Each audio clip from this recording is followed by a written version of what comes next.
토라 포션의 이름은 쉐미니. 이 쉐미니의 뜻은 여덟째 숫자값 8을 의미합니다. 단락 1번, 레위기는 이스라엘을 제사장 나라로 훈련하기 위한 훈련 매뉴얼입니다. 레위기는 하나님이 우리를 그 하나님 나라에서 제사장으로 불러주셨다. 그 제사장들은 단순히 구약에 나와 있는 유대인들만 의미하는 것이 아니라 예수와의 피로 말미암아 우리는 어떠한 계보를 따르는 제사장입니까? 멜기세덱을 따르는 제사장 그룹입니다. 우리가 토라 포션을 배울 때 이 땅에서 예배와 하늘에서의 예배는 동일하게 이루어지고 있다.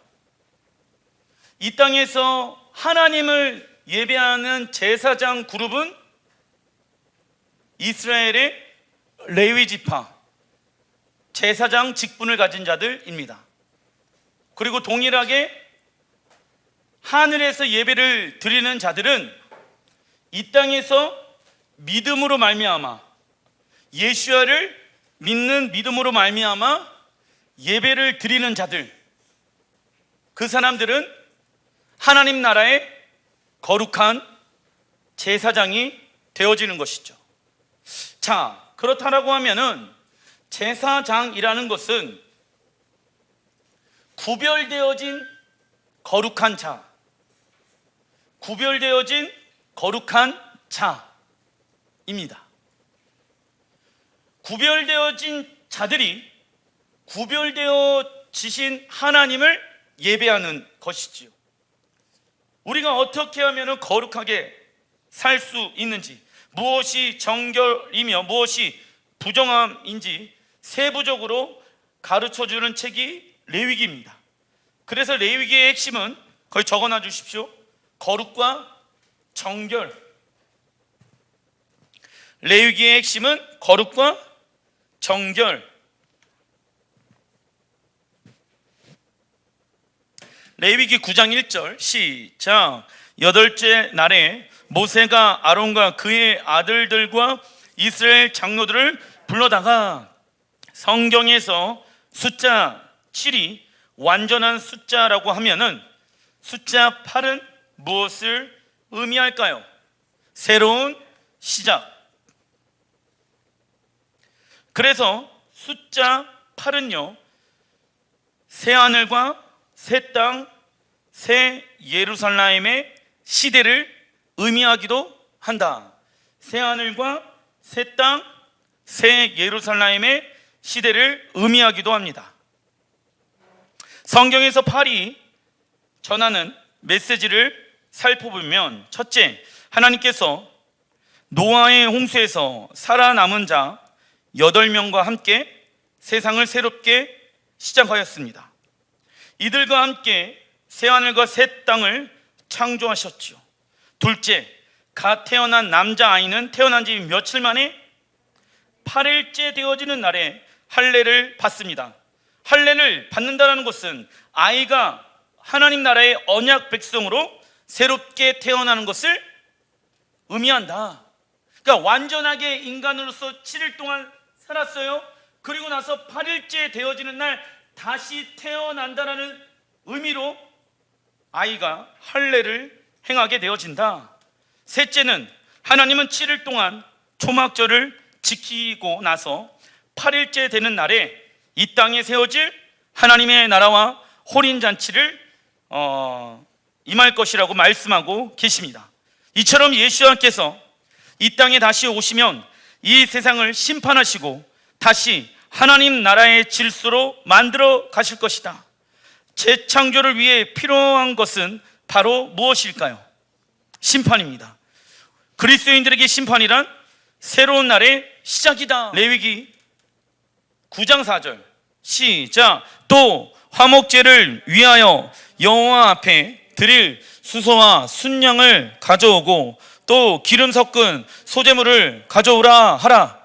오늘 여호와께서 너희에게 나타나실 것임이니라 하매 모세가 이르되 이는 여호와께서 너희에게 하라고 명령하신 것이니 여호와의 영광이 너희에게 나타나리라. 레위기 9장에는 7일간 제사장 위임식 후 8일째 하나님의 여호와의 영광이 나타나게 되어진다. 그러니까 제사장 취임식이 7일 동안 이루어지는 거예요. 그 계획이, 그 뜻이 하나님 안에 있습니다. 그리고 모세는 알았다. 9장 4절에 보게 되어지면 오늘 여호와께서 너희에게 나타나실 것임이니라 하며 나와 있죠. 모세는 알고 있는 것이에요. 무엇을요? 7일이 담겨져 있는 의미가 무엇인지, 그리고 언제 하나님의 영광이 이 땅 가운데 임한다는 것을 모세는 알고 있었다. 모세는 모든 순간순간, 매 초, 매 시간, 때마다 하나님의 계획과 말씀에 집중하기 시작한 것이죠. 모세는요, 하나님의 영광이 임할 때까지 예배하였습니다.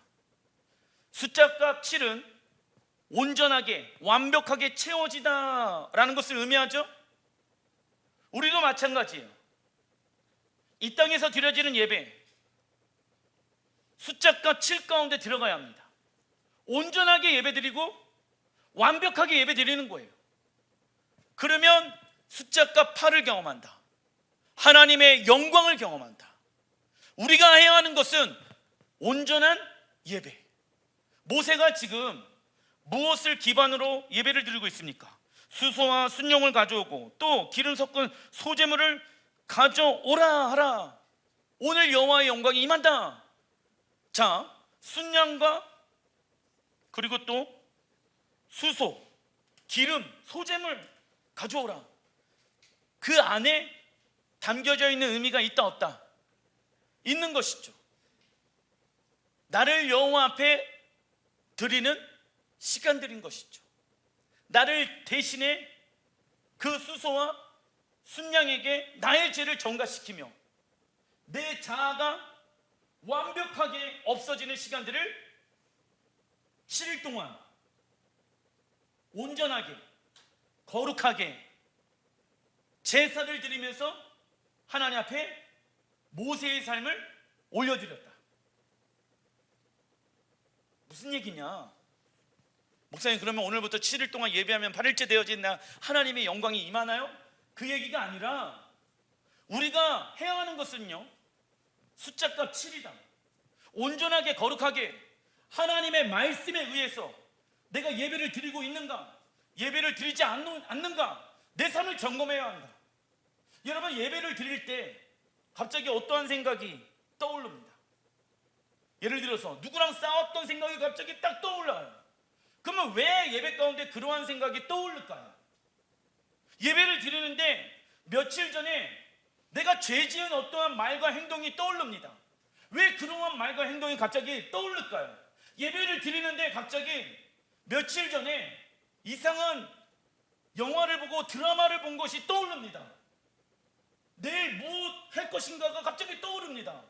예배를 드리는데 왜 이러한 생각들이 떠올까요? 하나님이 말씀하시는 거예요. 그 생각을 십자가에 못 박으라. 무엇 할 때까지? 완전하게, 거룩하게. 예배를 드리다가 갑자기 이상한 감정이 딱 느껴집니다. 그런 나를 십자가에 못 박아야 되는 것이죠.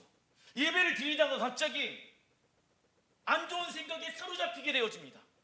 안 좋은 감정에 사로잡히게 되어집니다. 그걸 어떻게 해야 됩니까? 십자가에 못 박아야 합니다. 그리고 다시 예배 드리기로 결정해야 합니다. 그게 지금 수소와 순양을 여호와 앞에 드리는 거예요. 번제물로 나를 비워드리는 시간들을 가져야 한다는 것이죠. 그런데 예배의 형식적인 모습에 우리는 만족을 누리려고 한다. 내가 예배당에 나왔기 때문에 내가 예배 드린 것이지 뭐, 이렇게 생각합니다.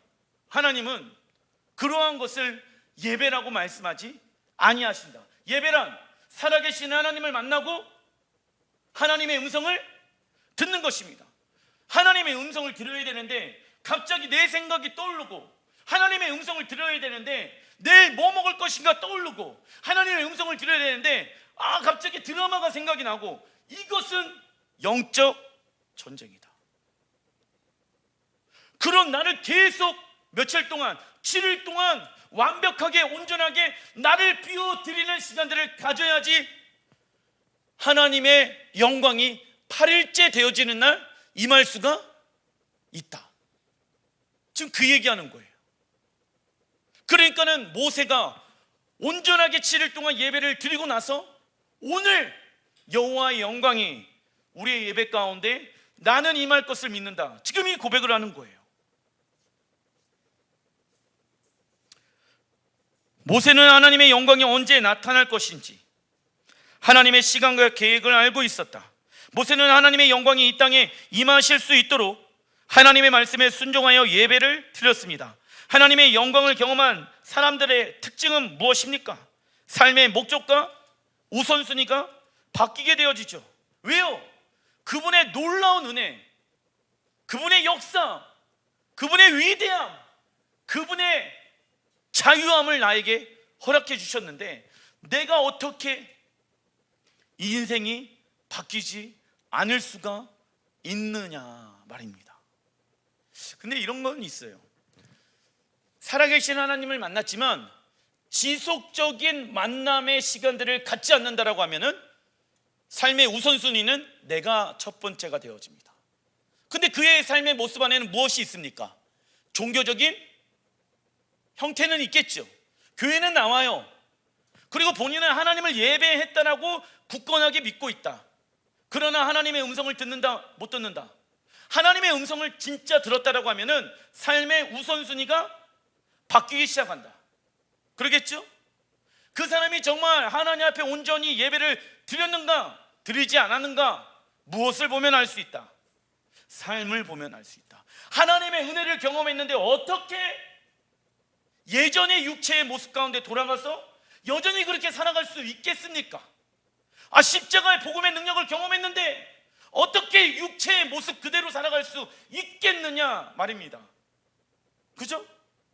여호와를 경험한 사람들은 나의 육체의 것들을 과감하게 십자가에 못 박기로 결정합니다.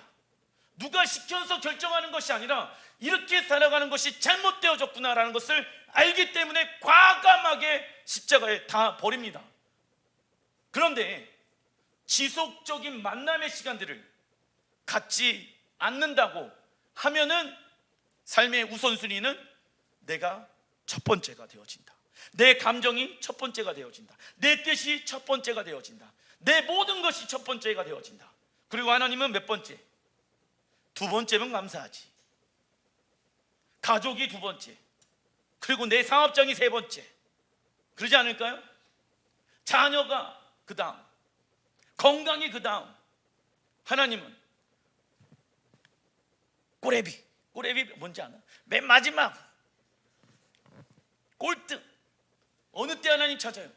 내가 할 수 있는 거 다 해보고 나서 안 될 때, 그때 두 손 들고 여호와 앞에 나가는 거 별로 좋지 않다. 그렇다면 하나님의 영광을 경험하는 것은 무엇을 말하는 것일까요?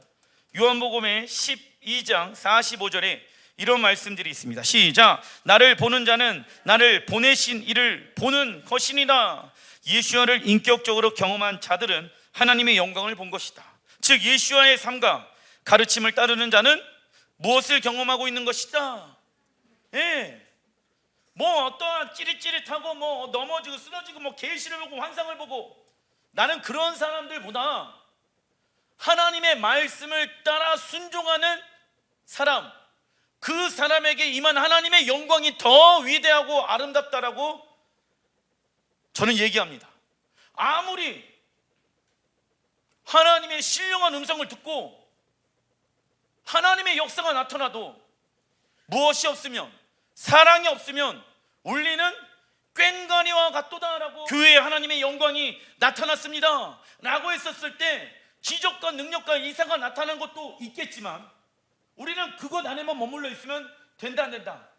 그건 그분이 나타나시는 거예요. 우리가 해야 하는 것은 온전하게 7일 동안 하나님을 예배하는 거, 날마다 나를 십자가에 못 박는 거, 수양과 순양을 하나님 앞에 계속 날마다 본제물로 올려드리는 거, 나의 삶을 주님께 올려드리는 온전한 예배를 드리다 보면은 누가 나타난다? 우리는 순종하고 하나님이 역사하시는 거예요. 하나님의 영광이 나타나는 것은 하나님이 하시는 것입니다. 그렇다면 우리의 삶 가운데 하나님의 영광이 나타나려면 예수와의 가르침을 따라가며 예수와의 형상을 닮아가는 모습이 하나님의 영광이 나타나는 것을 말하고 있는 것입니다. 고린도후서 3장 18절 시작. 우리가 다 수건을 벗은 얼굴로 거울을 보는 것 같이 주의 영광을 보매 그와 같은 형상으로 변화하여 영광에서 영광에 이르니 곧 주의 영으로 말미암음이니라. 주님의 영광을 본 사람들의 특징 적어놔 주십시오. 주님의 형상으로 변화되어집니다.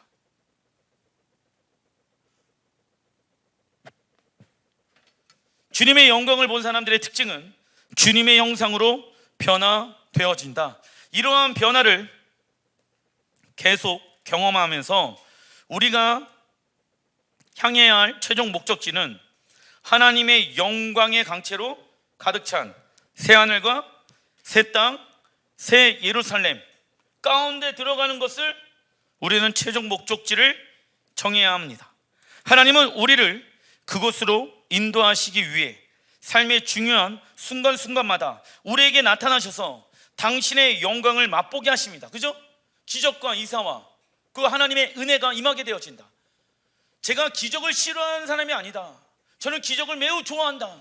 능력이 나타나는 것을 매우 좋아한다. 환상과 계시를 받는 것을 굉장히 사모한다. 그러나 그것은 하나님이 원하시는 때에 나타나는 것입니다. 내가 만들어낼 수 있는 것이 맞다 아니다. 아니다. 내가 해야 하는 것은 내가 그분의 영광을 볼 때까지 온전하게 예수와의 형상을 닮아가는 시간들을 갖는 것을 의미하는 것이죠. 그러나 경계해야 하는 것은 기적만을 경험하고 적어놔 주십시오. 하나님의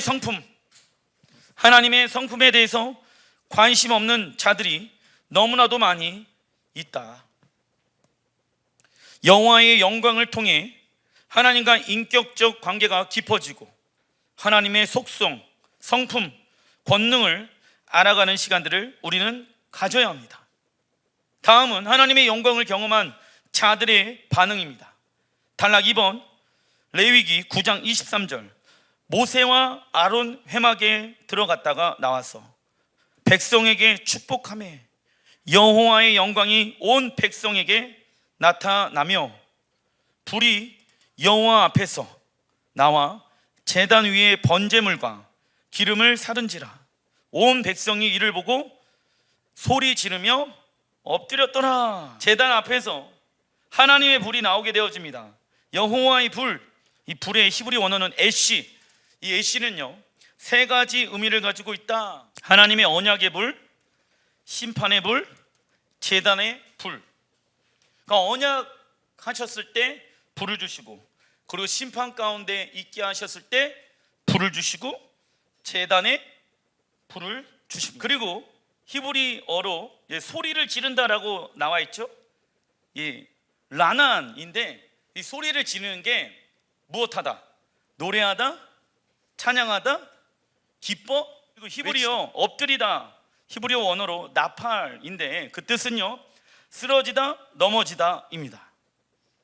그러니까 쓰러지다, 넘어지다의 현상은요 원래 구약에도 나와 있는 하나님의 역사 중에 하나입니다.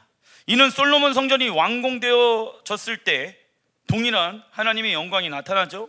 갈멜산에서도 바알 선지자들과 싸울 때, 사도행전에서 오순절 절기 때 여호와의 불이 임하게 되어집니다. 이때 나타나는 현상들은 하나님께 감사와 찬양을 드리며 하나님의 은혜에 감격과 눈물을 흘리게 되는 동시에 무엇을 경험하게 되어지면 거룩한 두려움인데 하나님을 향한 경외함. 적어놔 주십시오.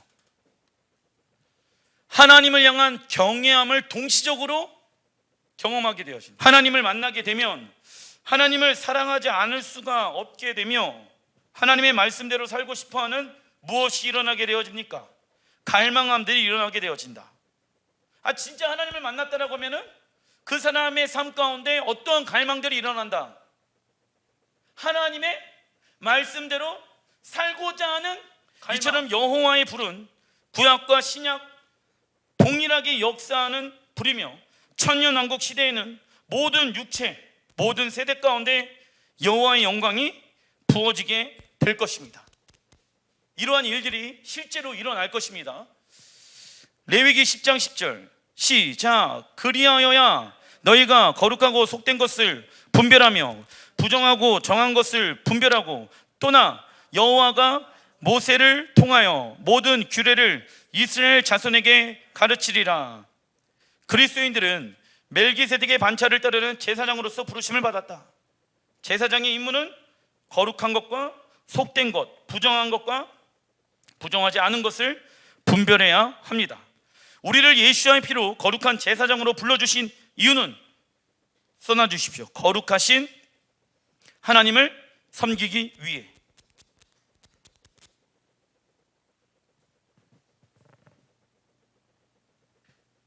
거룩하신 하나님을 섬기기 위해 구별되어진 것입니다.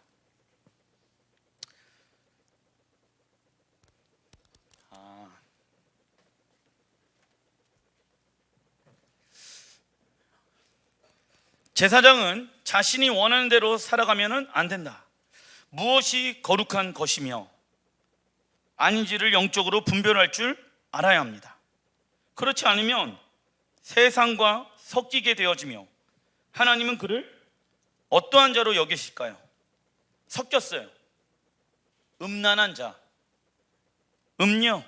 적어놔 주십시오. 레위기 10장 1절에 보게 되어지면 아론의 아들 나답과 아비후가 각기 향로를 가져다가 여호와께서 명령하시지 아니하신 다른 불로 담아 여호와 앞에 분향하였더니 불이 여호와 앞에서 나와 그들을 삼키매 그들이 여호와 앞에서 죽은지라.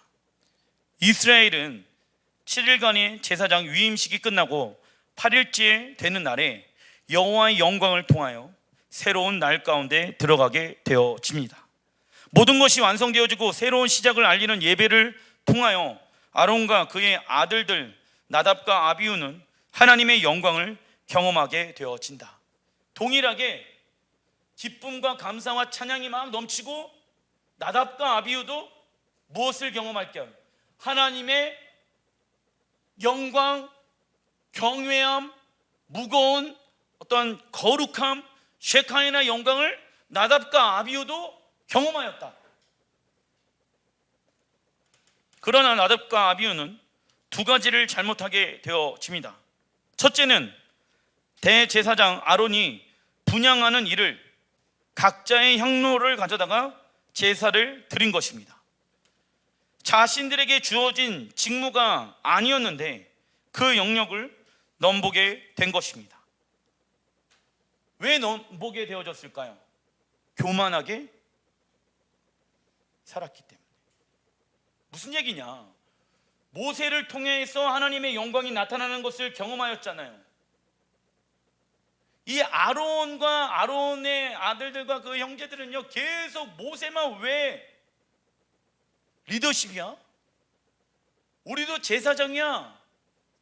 우리도 하나님의 영광이 우리를 통하여 나타날 수 있어.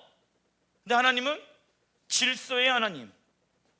그러니까 대제사장의 향로를 가지고 대제사장인 아론만이 하나님 앞에 나가야 되는데 두 아들이 각자의 향로로 가지고 나가는 거예요. 무슨 의? 자신의 의로움으로 가지고 나갔다. 둘째는 여호와의 불이 아닌 다른 불로 예배를 드린 것입니다. 다른 불, 히브리 원어로 자라인데 그 뜻은요, 이상하다, 별거하고 있다. 그러니까 같이 함께 살고 있는데 별거하고 있다, 음란이라는 뜻을 가지고 있습니다. 그들이 하나님 앞에 올려드린 불은 이상하고 친밀함이 없는 음란의 불이었습니다. 즉 나답과 아비후는 하나님의 방법으로 예배를 드리는 것이 아닌 그들의, 적어놔 주십시오, 편리함, 그들의 편리함을 따라 예배를 드리는 것입니다. 그들은 여호와의 영광을 보았지만 자기 생각, 자기 의가 여전히 사라지지 않았으며 그들의 조급한 행동으로 아론의 향로를 가지고 예배를 드려야 되는데 본인들이 그 아론의 위치에 앉아서 예배를 인도하게 되어진 것이죠. 이처럼 우리가 하나님 앞에 예배하는 종교적 행위의 모습은 있지만 예배 가운데 내가 주인된 생각, 감정, 뜻, 미움, 시기, 질투, 교만 등 십자가에 못 박고 있는지를 점검해야 한다. 예배를 드리면서 그냥 노래를 부르고 춤추고 외치고 소리를 지는 것 안에만 있으면 안 된다. 그건 행위예요. 그 행위도 거룩한 행위 중에 하나입니다. 그게 잘못됐다고 얘기하는 것이 아닙니다. 그것이 필요합니다. 그러나 그 중심 가운데 있는 내 내면은 하나님만 아시잖아요. 예배를 드리면서 그러한 것들, 감정들, 생각들, 미움, 시기, 질투, 내가 주인된 생각, 이러한 것들을 하나님이 성령의 계시를 통해서 우리의 생각과 감정을 들춰내신다고. 그때 또 이런 생각이 드네 라고 생각하면 안 되고 그것들을 십자가에 못 박는 시간들을 가지면서 다시 믿음으로 액션을 취하고 믿음으로 소리를 외치면서 찬양, 기도, 예배를 드려야 한다. 아시겠죠? 뚫고 나가야 되는 거예요. 그러면 하나님의 영광을 조금 맛보아 알게 되어져. 그래서 뭔가 해방되어지고 자유케 되어진 것을 경험하게 되어집니다. 그런데 그 다음날 또 예배 드리는데 또 그런 걸 경험해. 괜찮아요. 또 뚫고 들어가야 하는 것이죠. 그런데 어떤 사람이 더 뚫고 들어갈 수 있는지 아십니까? 그냥 노래하는 사람은 아니에요. 그냥 워십하는 사람이 아니에요. 그냥 기도하는 사람이 아니라 정말 최선을 다해서 기도를 하고 있으면, 내가 최선을 다해서 예배를 드리고 있으면 성령님이 계시해 주신다. 내가 해야 될 것은 7일 온전하게 완전하게 예배를 내가 내 스스로 하나님 앞에 드리고 있는가 없는가를 내 스스로 점검해야 합니다. 그들이 하나님 앞에 올려드린 불은 어떠한 불이다? 이상하고 친밀함이 없는 음란의 불이었다. 이를 점검하지 아니하는 예배자의 영은 어떻게 되어질까요? 소멸하게 되어집니다. 레위기 10장 2절, 불이 여호와 앞에 나와 그들을 삼킴에, 여호와의 불이 나오는 거예요, 하늘에서. 그리고 그 불로 말미암아 그 두 명의 아들 나답과 아비후가 죽게 되어집니다. 그 죽는 모습을 보고 3절에 아론이 잠잠하니 라고 나와 있어요. 원래 이스라엘 내부 안에서 어떠한 범죄로 말미암아 사람이 죽게 되어지잖아요. 그러면 하는 것이 있습니다. 옷을 찢어요. 행위들이 있어. 그런데 아론은 안 하고 있는 거예요. 잠잠히 있는 거예요. 아론이 왜 잠잠히 있었을까요? 6절에 보게 되어지면 너희는 머리를 풀거나 옷을 찢지 말라. 그리하여 너희가 죽음을 면하고 여호와의 진노가 온 회중에게 미침을 면하게 하라. 오직 너희 형제 이스라엘 온 족속은 여호와께서 치신 불로 말미암아 슬퍼할 것이니라. 야, 걔들 죽었다고 슬퍼하지 말고 여호와의 치신 불, 심판의 불이야. 그 여호와의 심판의 불로 말미암아 슬퍼해야 되는 거예요. 인간적으로 슬퍼하면 돼요, 안 돼요? 하나님 명령하시는 거예요. 너무하시지? 아니에요. 아론이 아는 거예요. 무엇을 알았을까요? 자기가 지금 대성통곡하면서 울면서 슬퍼하지 말아야 할 것을 알고 있었다고. 자기가 하나님 앞에 어떠한 모습을 가지고 있어야 하는지 알았다. 잠잠해야, 나음만 하면 안 되는 거예요. 사람들을 동요시키면 안 되는 거예요.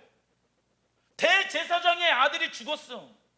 하나님 너무하신 거 아니야? 왜 이러한 일들이 우리에게 나타나지? 불평불만하지 않았다. 아론은 무엇했다? 잠잠하였다 라는 것이죠. 왜 아론이 잠잠할 수밖에 없었을까요?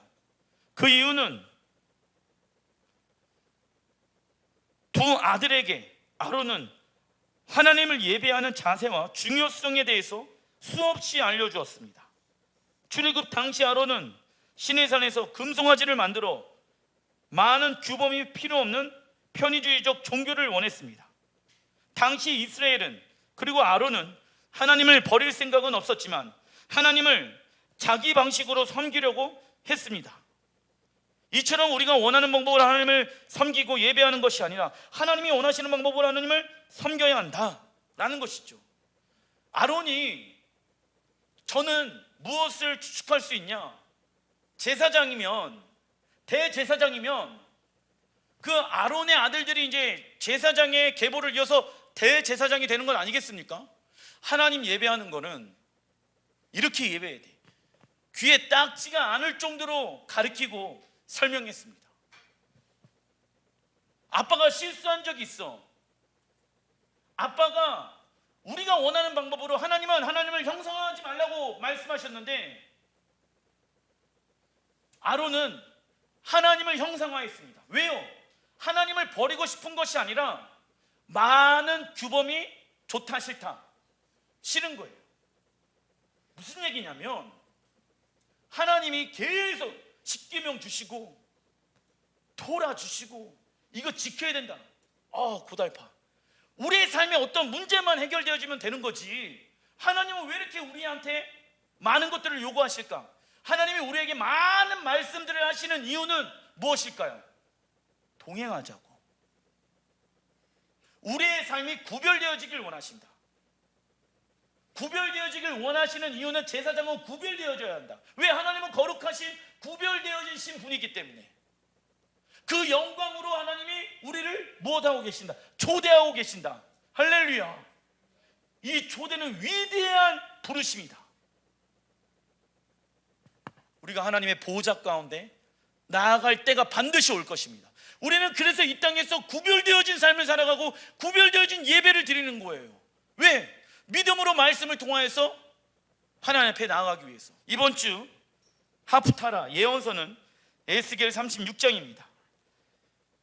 에스겔 36장 24절, 내가 너희를 여러 나라 가운데서 인도하여 내고 온 민족 여러 민족 가운데에서 모아 데리고 고국 땅으로 들어가서 또 새 영을 너희 속에 두고 새 마음을 너희에게 주되 너희 육신에서 굳은 마음을 제거하고 부드러운 마음을 줄 것이며 또 내 영을 너희 속에 두어 너희로 내 율례를 행하게 하리니 너희가 내 규례를 지켜 행할지리라.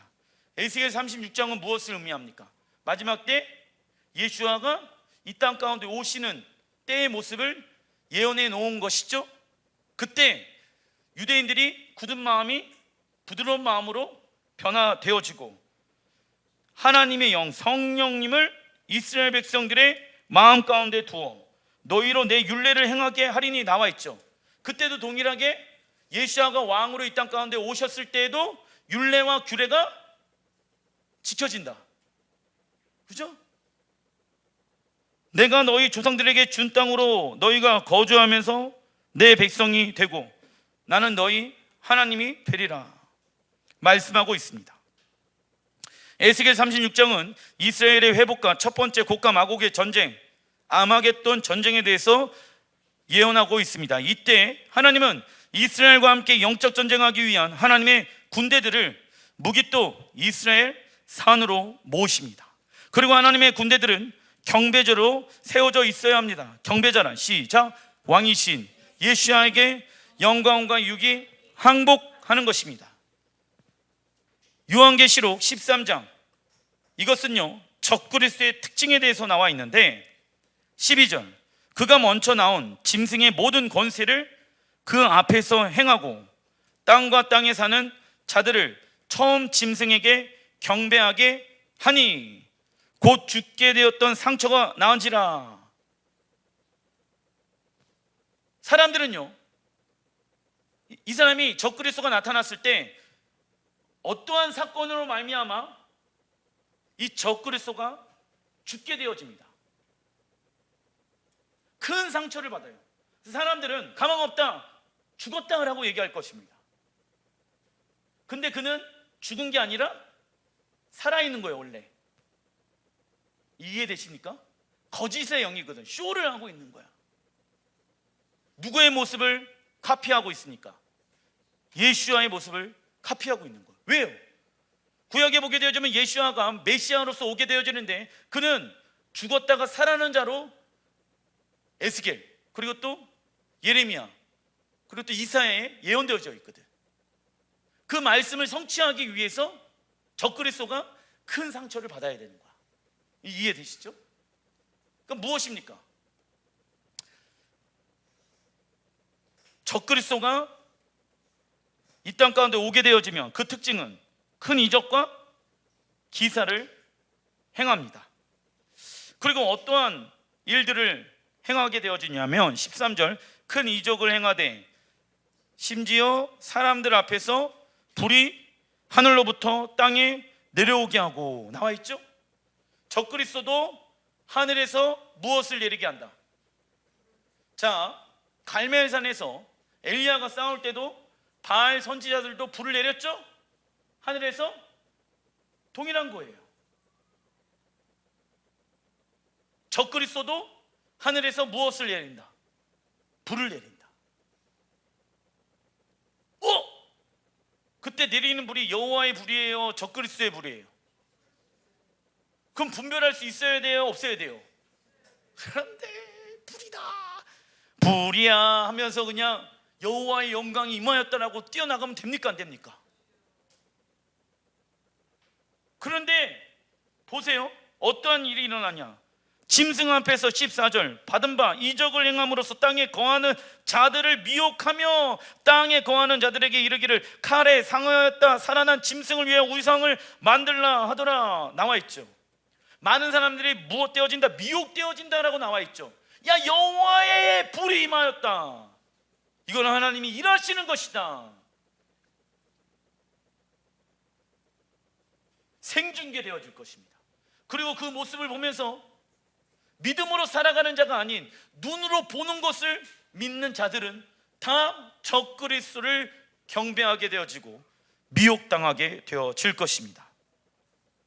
15절에 그가 권세를 받아 그 짐승의 우상에게 생기를 주어 그 짐승의 우상으로 말하게 하고 성령님을 카피하는 모습이죠. 또 짐승의 우상에게 경배하지 아니하는 자는 몇이든지 다 죽이게 하더라. 적그리스도의 특징은 다음과 같다. 첫 번째, 적어놔 주십시오. 큰 이적과 기사 행하게 되어지죠. 이때를 위하여 그리스도인들은 하나님의 이적과 기사가 나타나는 것에만 머물러 있으면 된다, 안 된다?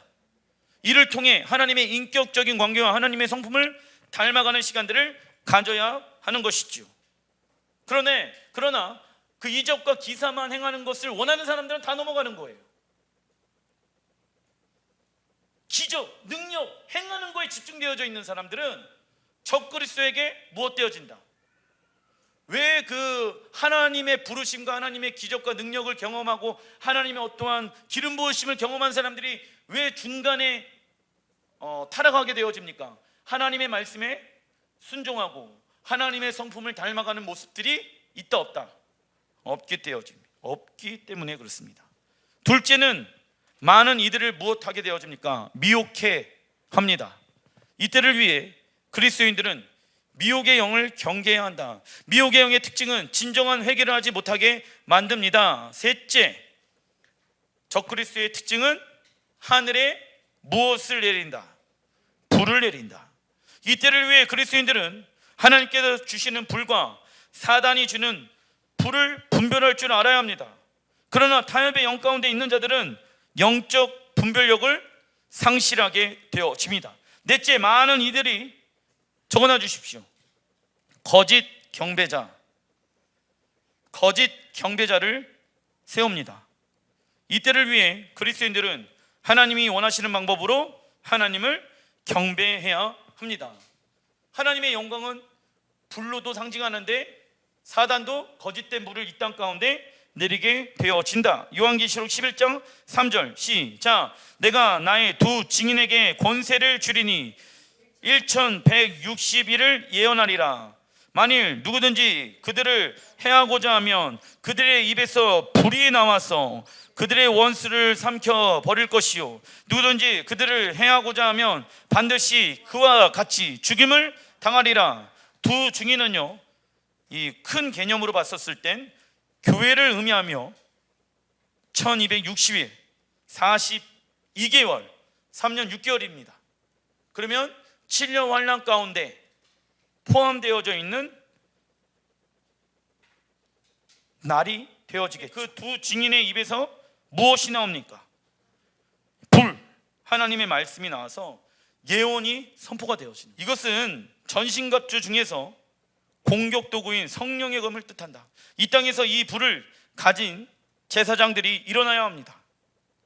제사장이 해야 하는 일 중에 하나가 불을 지키는 일이죠.